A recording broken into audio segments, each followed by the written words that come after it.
Saudara penonton yang sedang menyaksikan video kami, terlihat di sana umat Kuasi Paroki Tritunggal Maha Kudus Ciplana sangat bergembira mengantar Arca Kudus Raja semesta alam yang sesaat lagi akan memasuki SD Naskah Santo Kalistus Ciplana.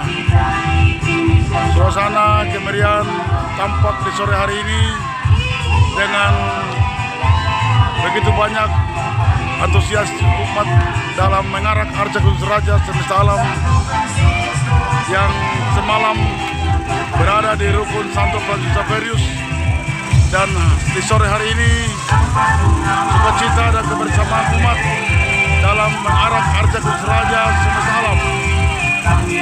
Terlihat umat Kuasi Paroki Tritunggal Maha Kudus Ciplana dalam satu kesatuan dengan umat rukun Santo Franciscus Xaverius sedang bergembira, berdendang bersama dalam mengarak Arca Kudus Raja semesta alam untuk diantar ke SD Naskah Santo Kalistus Ciplana. Begitu meriahnya umat di sore hari ini dalam mengarak Arca Kudus Raja, dan tampak kejauhan para pemikul tandu Arca Kudus Raja dalam semangat iman bersama dengan umat mengambil bagian dalam prosesi perarakan Arca Kudus Raja di sore hari ini. Mari kita bersama-sama tetap mengikuti video-video selanjutnya yang dalam kebersamaan seluruh umat bergembira dalam bulan mempersiapkan perayaan puncak tahun liturgi gereja yang dipuncaki dengan Hari Raya Kudus Raja semesta alam yang akan dilaksanakan di lokasi gereja atau di lokasi Kristus Raja semesta alam di Oli Timur. Luar biasa di sore hari ini, saudara penonton, umat bergembira, berdendang riang bersama dalam irama lantunan lagu-lagu yang membuat mereka begitu bergembira karena Kristus Raja alam semesta boleh melawat umatnya di Kuasi Paroki Tritunggal Maha Kudus Ciplana. Mari sukacita dan kebersamaan ini kita rajut bersama dalam menumbuh kembangkan semangat iman sebagai orang basudara di Kuasi Paroki Tritunggal Maha Kudus Ciplana.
Selamat malam Bapak Ibu penonton yang kami hormati.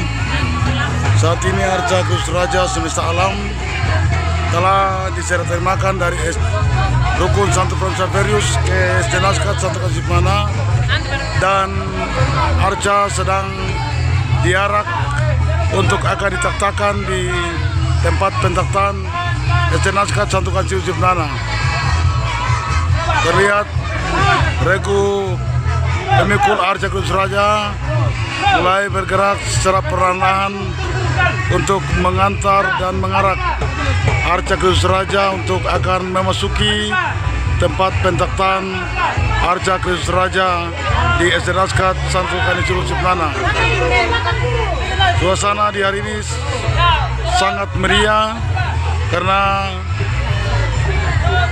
seluruh Dewan Guru dan para siswa SD Naskat Santo Kasih Mana menerima dan menyambut dengan penuh gembira kehadiran arca Kristus Raja semesta alam untuk malam hari ini sampai dengan besok berada di Lembaga Pendidikan SD Naskat Santo Kasih Mana. Arca Kristus Raja sudah masuk dan ditempatkan di tempat pentaktan SD Naskat Santo Kasih Mana. Seluruh siswa-siswi dan para guru, seluruh sivitas SD Naskat Santo Kasih Mana malam hari ini akan bersama-sama dengan arca Kristus Raja dalam berdendang ria dan bergembira bersama sampai pada besok sore akan diantar meninggalkan lokasi atau SD Naskat Santo Kasih Mana menuju ke Rukun Santo Judas Tadeus. Terima kasih. Kami, tetapi perhatikanlah iman gerejamu, dan berilah kami damai dan kesatuan sesuai dengan kehendak-Mu, Engkau yang hidup dan meraja sepanjang segala masa. Amin. Semoga damai Tuhan selalu bersamamu.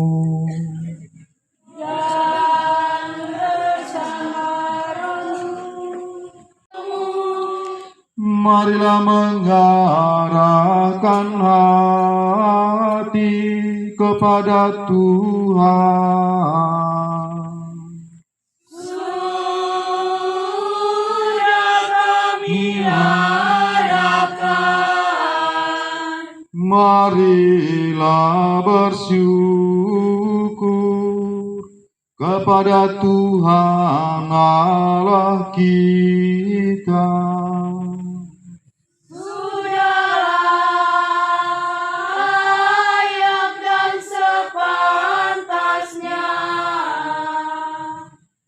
Sungguh layak dan sepantasnya,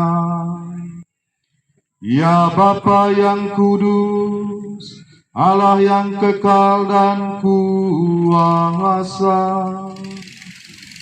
bahwa dimanapun juga kami senantiasa bersyukur kepadamu dengan pengantaran Kristus Tuhan kami. Sebab sejak lahir di tengah-tengah kami, Kristus telah menjadikan kami manusia baru. Dengan sengsaranya Ia melebur dosa kami, dengan kebangkitannya dari alam maut. Ia merintis jalan menuju hidup abadi, dan dengan kenaikannya ke surga kehadapan-Mu, Ia membuka pintu surga bagi kami. Maka kami melambungkan madah kemuliaan bagi. Jadi kalau misa di Sifnana ini memang agak enak. Pertama karena misa di mana-mana itu biasa tenang.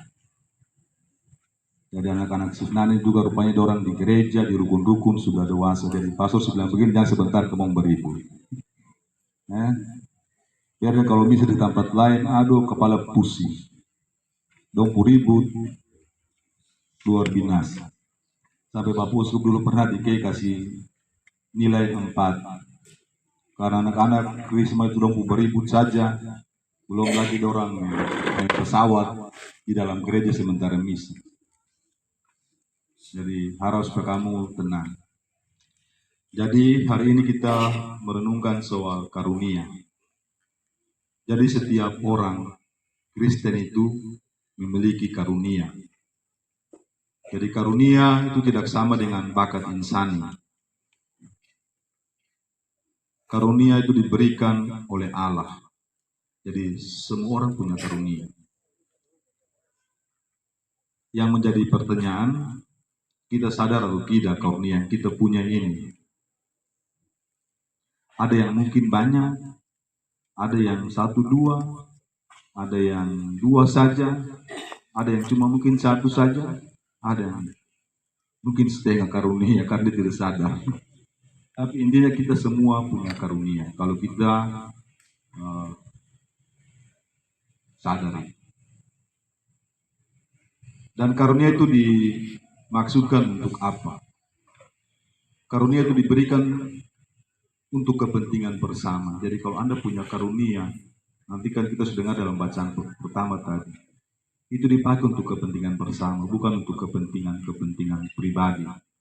Nah, banyak orang biasanya memanfaatkan karunia itu bukan lagi untuk kepentingan bersama, tapi untuk kepentingan pribadi, juga untuk bisa dapat uang sedikit-sedikit. Karunia itu dipakai untuk melayani, untuk berbakti. Karunia juga dipakai untuk mendidik. Dan karunia itu juga dipakai untuk bersaksi. Karena itu kita masing-masing harus berdoa memohon karunia dari Allah supaya kita masing-masing menyadari karunia apa yang kita punya. Dan kalau kita masing-masing sudah sadar karunia yang kita miliki, maka kita harus mempergunakan karunia itu dengan baik. Kita perlu menghidupkan juga, tanggung jawab kita juga untuk menghidupkan karunia dalam diri orang lain, menyadarkan dia akan karunia yang dimiliki. Dan di atas semua itu, karunia-karunia itu dipakai untuk memuji Allah. Nah, dalam bacaan pertama tadi, kita dengarkan ada beberapa karunia. Jadi karunia untuk bernubuat, baiklah melakukan sesuai dengan iman kita. Jadi ada orang punya karunia untuk bernubuat. Ada orang yang punya karunia untuk melayani. Jadi kalau suruh dia bernubuat, dia tidak tahu.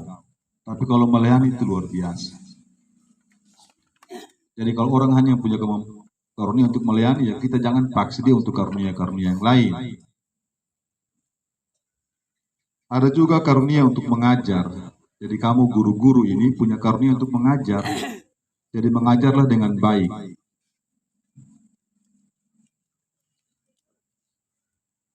Termasuk kita yang ketua-ketua rukun, pastor paroki, ketua dewan, bendahara. Kita juga punya karunia untuk mengajar. Jadi kita punya tugas mengajar di rukun, mengajar di gereja, mengajar di mana-mana bersama dengan guru-guru yang. Tapi juga ada karunia untuk menasihati. Jadi kalau ada orang punya kemampuan untuk cuma menasihati, kamu jangan paksa dia untuk melayani. Karena karunia beda. Jadi kita jangan iri hati, kata orang lain kerja setengah mati, yang mau kerja cuma nasihati. Memang dia kemampuan karunia sudah itu, kalau mau paksa apa? Jadi kita ini kadang mau paksa orang supaya semua karunia sama. Karunia itu pemberian cuma-cuma dan Tuhan sudah kasih. Ketua dia punya karunia misalnya berbicara cukup. Mama Eta melayani, Mama Eta dua-dua ini mengajar, kepala sekolah mengajar. Begitu sudah. Jadi kita semua mesti sadar ini. Jadi kalau misalnya pastor punya karunia cuma untuk berbicara banyak, tidak bisa menyembuhkannya, kok paksa lagi supaya pastor mesti menyembuhkan. Beda, masing-masing karunia.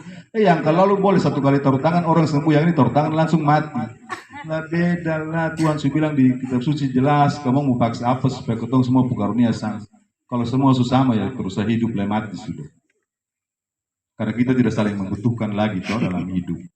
Tapi kita diberi karunia yang berbeda supaya kita ini saling melengkapi, saling membutuhkan. Jadi tadi katakan dengan bagus tadi.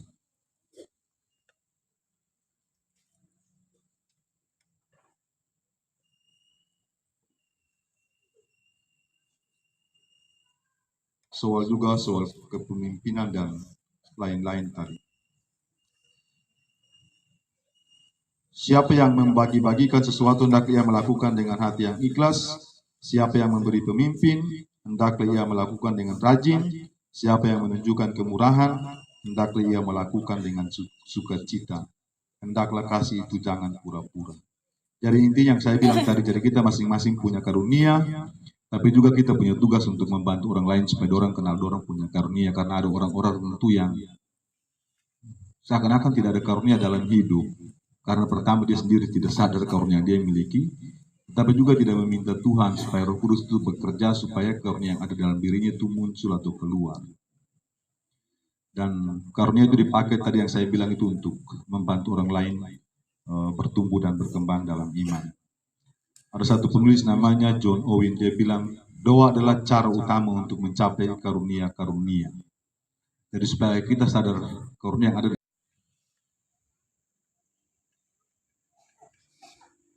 Lihatlah anak domba Allah, lihatlah dia yang menghapus dosa dunia. Berbahagialah saudara-saudari yang diundang ke perjamuan anak domba. Tuhan satu. Saya doakan Tuhan daripada saya, tetapi bersabarlah saya maka saya. Sambut darah jasa Kristus, baiklah Tuhan bagi semua orang, dan belas kasihan-Nya untuk segala. Wujud mohon pengampunannya, sampai saat kau berada di pelukannya. Betapa besar kasih Tuhan, mencari dombanya yang hilang.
Dalam perayaan Ekaristi kita berdoa